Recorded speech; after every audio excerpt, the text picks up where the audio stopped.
En direct de Cluny, dans les locaux achetés par la fondation Daniel Mitterrand, je suis heureux d'annoncer que nous tiendrons à Marseille en mai 2024 un forum alternatif sur l'eau en lien avec le Front mondial, mais surtout s'inscrivant dans la démarche des printemps de l'eau initiée dans toute la France et que nous porterons également à Marseille. Cette démarche qui va au-delà de réunions circonstancielles, tous les printemps, nous aurons comme cela des actions très importantes pour faire avancer à la fois la gestion publique directe en régie, la mise en place de comités d'usagers dans les régies quand elles existent, et dans les nouvelles régies, on va œuvrer à ce que la loi soit modifiée pour aller dans ce sens-là, et nous inscrirons en même temps dans le débat européen de 2024 pour faire valoir auprès de tous ceux et celles qui prétendent demain diriger le Parlement européen, de faire avancer la cause de l'eau au travers de plusieurs propositions que nous élaborerons dès le 22 mars 2024 et que nous porterons jusqu'au Forum alternatif de l'eau. Merci, à très bientôt, en espérant vous retrouver à Marseille avec nous.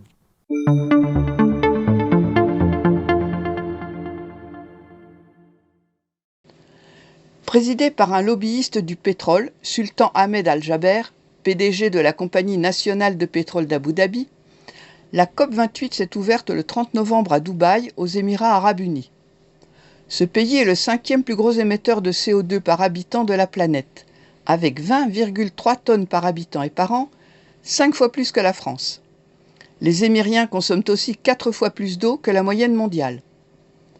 Au programme de ce rendez-vous international de lutte contre le réchauffement climatique figure la réduction des émissions de CO2 ou le Fonds sur l'adaptation, financé par les pays du Nord à destination des pays du Sud, moins pollueurs, mais davantage touchés par les impacts du réchauffement climatique. La France doit y œuvrer pour le triplement des capacités d'énergie d'ici 2030 et le triplement des capacités de production d'électricité nucléaire d'ici 2050. Elle affichera également sa volonté de préserver les puits de carbone, qu'il s'agisse des mangroves, des forêts tropicales ou de la protection des océans. Christian Pellicani nous a fait part de la position du MNLE sur cette COP.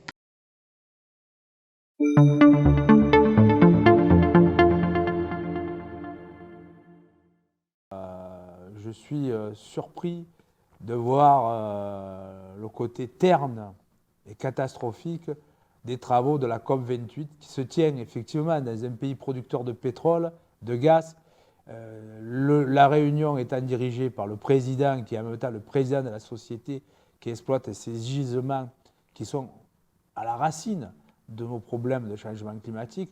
Comment peut-on imaginer que des pétroliers vont demain faire des propositions pour limiter leur activité et limiter leur richesse?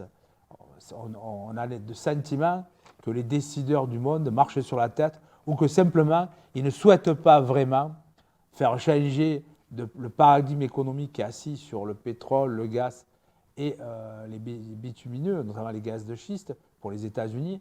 On est vraiment dans des marchés de dupes où le but étant aujourd'hui de voir comment ils vont conclure en donnant un petit coup de badigeon vert sur les conclusions de cette énième conférence, la 28e de son nom, pour préparer la 29e. Et on nous annonce encore plusieurs pays qui eux-mêmes ont des problèmes, soit comme le Brésil, d'accès à l'énergie ou de production d'énergie, ou alors l'Azerbaïdjan, qui est un producteur de pétrole.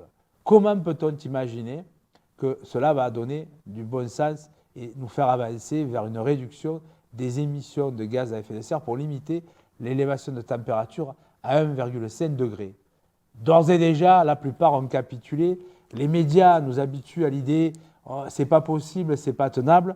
Ben, nous disons, en tant qu'ONG, effectivement, on n'a pas le pouvoir d'aller à Dubaï, d'imposer quoi que ce soit. Aucune ONG, en vérité, qui propose des alternatives à une place à la tribune. Il y a simplement des bonnes intentions affichées par certains, et dans les faits, on est dans une catastrophe qui se prolonge. On va vers un mur et on klaxonne avant d'y arriver. Par contre, on pense, nous, qu'avec d'autres ONG, d'autres associations, organisations syndicales, on peut d'ores et déjà, dans les collectivités locales de chacun de nos pays, parce qu'il faut avoir une démarche internationale, on peut modifier la réalité, passer à des modes de déplacement doux, alternatifs, des transports collectifs, ferroviaires, électriques, ou des métros, des tramways, des trolleybus, pour permettre de se libérer localement sur des agglomérations où parfois il y a plusieurs millions d'habitants de la voiture, d'émissions de gaz à effet de serre. Le tout électrique ne sera pas, en termes de véhicules individuels, la solution, mais en tout cas, les transports collectifs, c'est une très bonne piste. Parallèlement, les actions locales pour l'agriculture périurbaine ou de proximité seront de toute manière des contributeurs à réduire les émissions de gaz à effet de serre. Et l'année de même pour la qualité de l'habitat, quel que soit le pays sur la planète, il faut que nous agissons les uns et les autres ensemble et parfois localement seuls, parce qu'on n'a pas d'écho, pour modifier les méthodes d'urbanisme, les projets d'urbanisme. On est là, ici, en France, et bien en France aussi, on a beaucoup de travail à faire et nous donnons rendez-vous à tous ceux et celles qui le souhaitent au travers de rencontres qui se dénomment le temps des alternatives. Nous avons commencé l'été dernier, 2023, à Marseille. Nous allons continuer le porter au niveau national et peut-être international. Et le forum alternatif que nous voulons organiser à Marseille au mois de mai 2024 sera un des moments forts. C'est comment on peut, sur les questions de l'eau, aussi agir pour limiter la catastrophe qui est devant nous et le changement climatique. On ne pourra pas inverser complètement les choses, puisque ceux qui ont les clés de l'économie aujourd'hui continuent.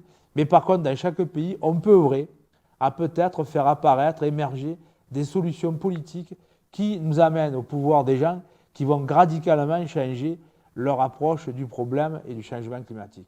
En espérant d'être entendus, de toute manière, on ne peut pas rester l'arme au pied et attendre les catastrophes comme cela. On peut commencer à agir. La résilience, c'est à la fois se préparer, mais c'est aussi ne pas accepter ce qui se passe pour changer les choses.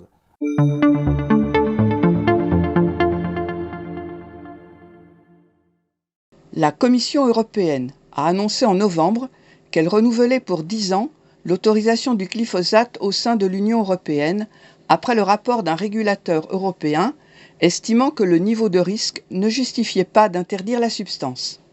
Elle a tranché, faute d'accord entre les 27 États membres. La France, pour sa part, s'est abstenue. L'Organisation mondiale de la santé classe le glyphosate probable cancérogène. Il met en danger la santé des agriculteurs, des consommateurs, celle des sols et de l'eau. Certains syndicats agricoles comme la FNSEA assurent que l'interdiction du glyphosate mettrait en difficulté de nombreuses exploitations, car il n'existe pas d'alternative. Cependant, il faut savoir que ce n'est pas toute l'agriculture française qui utilise cet herbicide, mais certaines productions seulement, les céréales, les grandes cultures et la viticulture.